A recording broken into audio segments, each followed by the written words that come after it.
जय साईं राम। आप सभी साईं भक्तों को कैसे हैं आप सब। बाबा के आशीर्वाद से आज एक बहुत सुंदर साईं लीला सुना रही हूँ। इसको 2 पार्ट में सुनाऊंगी। शॉर्ट ही एक्सपीरियंस है लेकिन मैं पूरा नहीं पढ़ पाई हूँ, तो अभी फर्स्ट एक्सपीरियंस सुना रही हूँ इनका।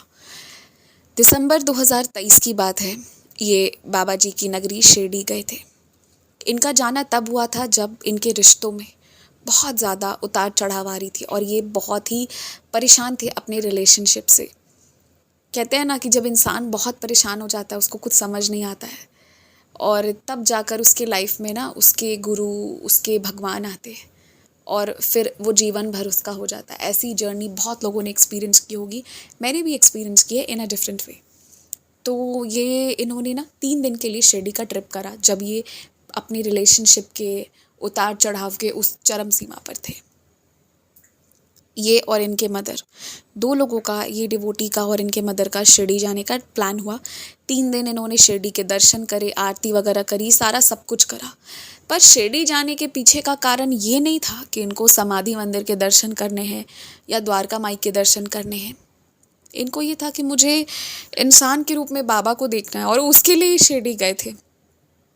मतलब मैं पढ़ रही थी तो मैं सोच रही थी, देखो बाबा के दीवाने कैसे कैसे हैं ना, कितने पागल हैं बाबा के प्यारे बच्चे हैं सारे, कि हर कोई वहाँ अलग अलग चीज़ के लिए जा रहा है। कोई उनको थैंक यू कहने जा रहा है, कोई उनसे मिलने जा रहा है, और कोई इस जिद में जा रहा है कि तुम सुनो, इंसान के रूप में मेरे पास आओ। अब बाबा तो बाबा हैं, वो तो किसी भी रूप में आ सकते हैं। और वाकई में मुझे लगता है कि हम जो ये एक दूसरे के एक्सपीरियंस सुनते हैं, ये भी शायद बाबा ही हमको सुनवाते हैं, और हमारे मन में ये जिद भी बाबा ही डलवाते हैं, और फिर खुद आकर दर्शन भी उन्हें देना होता है। इसलिए ये सारा जो भी ये लीलाएं होती हैं इसीलिए होती हैं। तो इनके मन में बस यही था कि मुझे तो इंसान के रूप में तुम चाहिए, तुम्हारे दर्शन मुझे वैसे ही चाहिए, और मुझे नहीं पता कैसे तुम दर्शन दोगे। तो खैर ये इस तरीके से गई बाबा के मंदिर, इन्होंने दर्शन करा। 3 दिन सब कुछ हुआ, आरती हुई, चावड़ी के दर्शन हुए, द्वारका माई, समाधि मंदिर, सब कुछ ठीक है, पर बाबा नहीं आए ये 3 दिन। ये वाली बात थी।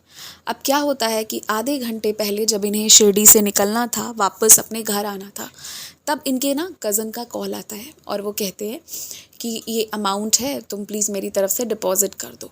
तो इन्होंने अपनी मदर को होटल में छोड़ा ताकि लास्ट मोमेंट की जो भी पैकिंग है वो करे, और ये जल्दी से इन्होंने ना सोचा कि अब मैं जल्दी से जाता हूँ शिरडी, मतलब जल्दी से जाके डिपॉज़िट कर दूँ ताकि उसका भी अमाउंट डिपॉज़िट हो जाए। इन्होंने अपना ऑलरेडी कर दिया था बाबा की हुंडी में, मतलब वो समाधि मंदिर के अंदर भी होती है ना, तो उन्होंने वहाँ पे कर रखा था अपना डिपॉज़िट। अब जब ये गए, ये चावड़ी गए, द्वारका माई गए, इन्होंने वो डिपॉज़िट करा मारुति मंदिर के पास, और जहाँ से बाबा के मुख दिखते हैं उधर भी गए। जल्दी जल्दी इन्होंने जो है ये सारा डिपॉज़िट करा, सब कुछ करा। अब जब ये द्वारका माई के लास्ट टाइम अभी दर्शन हो ही रहे थे इनके, तो क्या हुआ, अब तो इनके पास आप समझ लो कि अब आधे घंटे में निकलना है, तो अब हड़बड़ी किस चरम सीमा पर होगी, फिर से हड़बड़ी। और बाबा ना ऐसा ही टाइम चूज़ करते हैं, क्योंकि अगर फुर्सत में आप बैठ के देख लोगे ना तो आप जाने नहीं दोगे उनको। इसलिए बाबा जानते हैं ना कि कौन क्या कर सकता है और क्या नहीं। तो जब ये हड़बड़ा कर अपने होटल इन्हें जाने की देरी थी, क्योंकि फिर इन्हें छोड़ना था, वो शिरडी से निकलना था बाहर, तो उसी दौरान क्या होता है ना, एकदम वाइट कफनी में बिल्कुल बाबा की तरह दिखने वाले एक व्यक्ति आए, स्माइल किए, इनके हाथ में जो भी था अमाउंट इन्होंने उन्हें दक्षिणा दे दिया, और ये निकलने लगे। तो उन्होंने बोला कि तुम जब तब रोते क्यों रहते हो, खुश रहा करो। ठीक है, तो इन्होंने कहा मैं मतलब मैं ऐसा ऐसा कहाँ होता है कि मैं रोते रहूं, ऐसा तो नहीं होता है। और ये कहकर ना ये जो डिवोटी है ये जल्दी से अपने होटल की ओर भागे, क्योंकि इन्हें अभी वो इनके दिमाग में वो था कि 30 मिनट के बाद हमें निकलना है, जो भी होगा, ट्रेन, फ्लाइट, जिससे भी, बस, जिससे भी ये रिटर्न हो रहे होंगे, इनके दिमाग में था कि अब आधे घंटे के बाद मुझे निकलना है यहाँ से। तो वो हड़बड़ा कर निकल गए। के तो निकल गए, पर द मोमेंट ये अपने होटल आए ना, इनको इस चीज़ का रियलाइजेशन हुआ कि वो कोई और नहीं, मेरे बाबा थे, जिसके लिए मैं शिरडी आया था या आई थी। जिस चीज़ के लिए, जो मेरा उद्देश्य था शिरडी आने का, वो संपूर्ण हुआ। मुझे बाबा को इन पर्सन मिलना था, और बाबा तो आए थे, मुझे ही हड़बड़ी के कारण मैं नहीं पहचान पाई। और अगर मैं पहचान गई होती तो मैं बाबा को पकड़कर इतना रो रही होती ना कि मैंने छोड़ा ही नहीं होता उनको। और बाबा ने जो भी चीज़ इनसे कही उसका एक सिग्निफिकेंस था इनकी लाइफ में, जो ये बेहतर समझे होंगे, है ना। तो तो ये इनका एक्सपीरियंस था और मैं आपको इससे ये बताना चाहती हूँ ना कि आप जिस भाव के साथ, जिस इंटेंशन के साथ शिरडी जाएंगे ना, वो इंटेंशन ज़रूर पूरी होती है। इसलिए अपने इंटेंशन को ना अच्छा रख कर जाइए, अपने लिए भी दूसरों के लिए भी।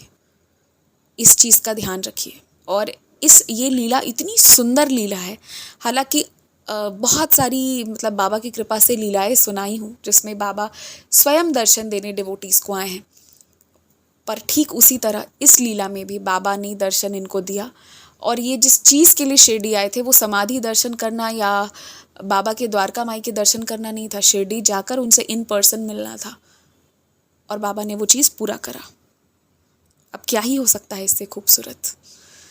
तो ये था इनका बहुत सुंदर, बहुत प्यारा अनुभव। बहुत लोग मुझसे पूछते हैं कि हम आपसे कैसे बात करें, कैसे संपर्क करें, तो डिस्क्रिप्शन में मेरी ईमेल आईडी मेंशन्ड है, उसके थ्रू, नहीं तो मेरा व्हाट्सएप नंबर है, नोट करिए 6206008273। हाँ, 6206008273, हाँ यही है।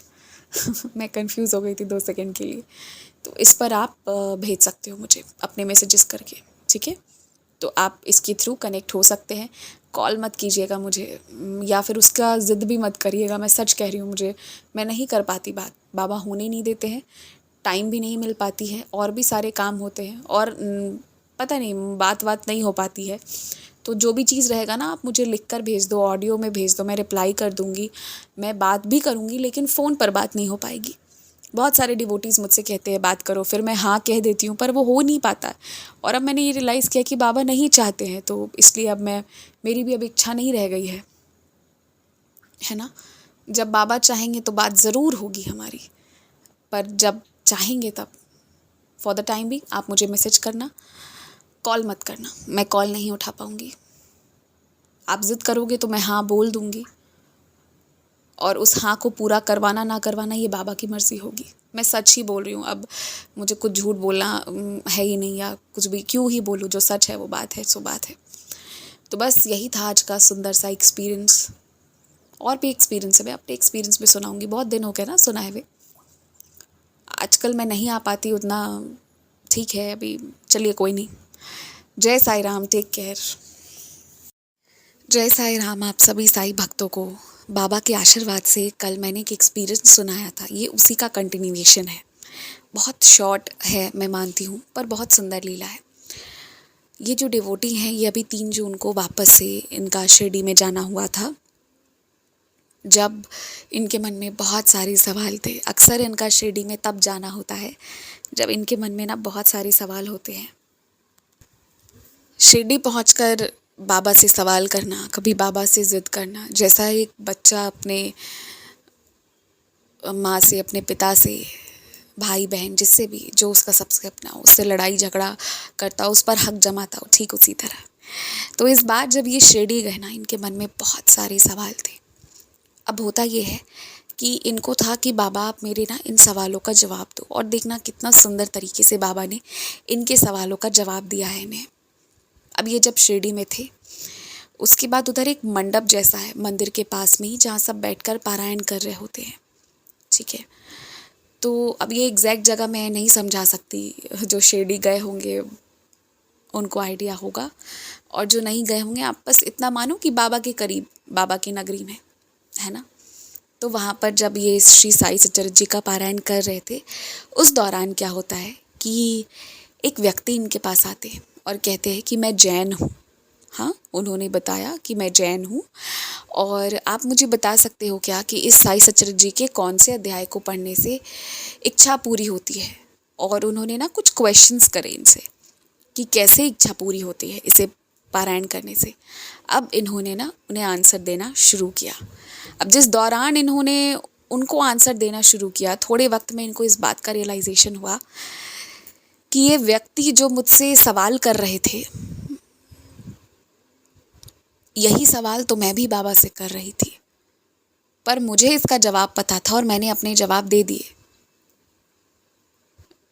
लेकिन अपने आप को नहीं दिया, मैंने वो जवाब किसी और को दिया। और किसी और को देने के दौरान इनको इस चीज़ का रियलाइजेशन हुआ कि यही तो तुम्हारा क्वेश्चन था और तुमको आंसर मिला ना तुम्हारा।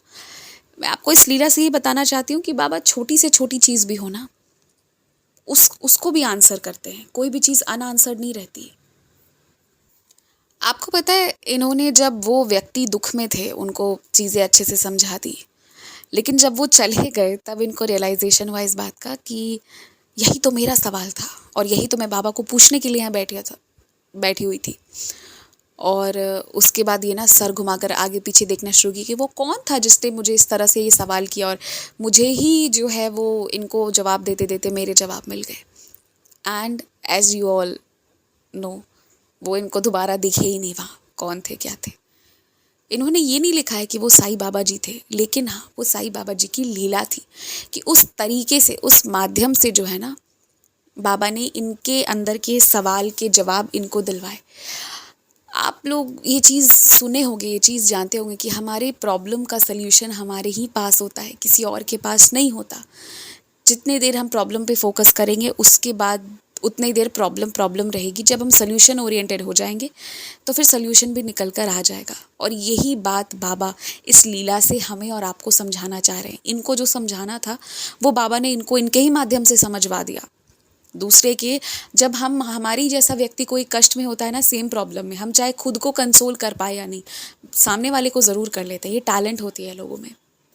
बहुत लोगों को मैंने ये चीज़ देखी है, खुद भी उसी खाई में गिरे हुए हैं पर दूसरे को ज़रूर निकाल देंगे। तो वो इन्होंने करा, खुद के साथ करा इन्होंने, बाबा ने करवा दिया इनके साथ लीला। पर मेरे और आपके लिए क्या है इसमें यही बात है कि इधर उधर भटको ना तुम। तुम्हारे सवाल और तुम्हारे जवाब तुम्हारे ही पास है, कहीं जाने की ज़रूरत नहीं है। स्वयं से सवाल करो, स्वयं को स्वयं जवाब दो, स्वयं का मदद स्वयं करो, यही बात है। शॉर्ट वीडियो था आज का, मुझे पता है, पर सॉरी मैंने अभी लीलाएं पढ़ी नहीं है और सारी पढ़कर फिर आप लोगों को शेयर करूँगी। बहुत सुंदर सुंदर लीलाएं हैं। और जो अगर कोई अपना एक्सपीरियंस शेयर करना चाहते हैं तो डिस्क्रिप्शन में आपको मेरी ईमेल आईडी मिल जाएगी, मेरा व्हाट्सएप नंबर मिल जाएगा। और अगर आप नोट करना चाहते हैं तो मेरा नंबर नोट कर लीजिए, 6206008273। I repeat 6206008273। आप मुझे व्हाट्सएप कर सकते हैं। व्हाट्सएप के थ्रू आप अपने एक्सपीरियंस, अपनी बातें शेयर कर सकते हैं मुझसे, पर कॉल मत कीजिएगा, कॉल पिक नहीं की जाएगी, पॉसिबल नहीं है करना, तो इसलिए बस मैसेज करिएगा। जय साईं राम।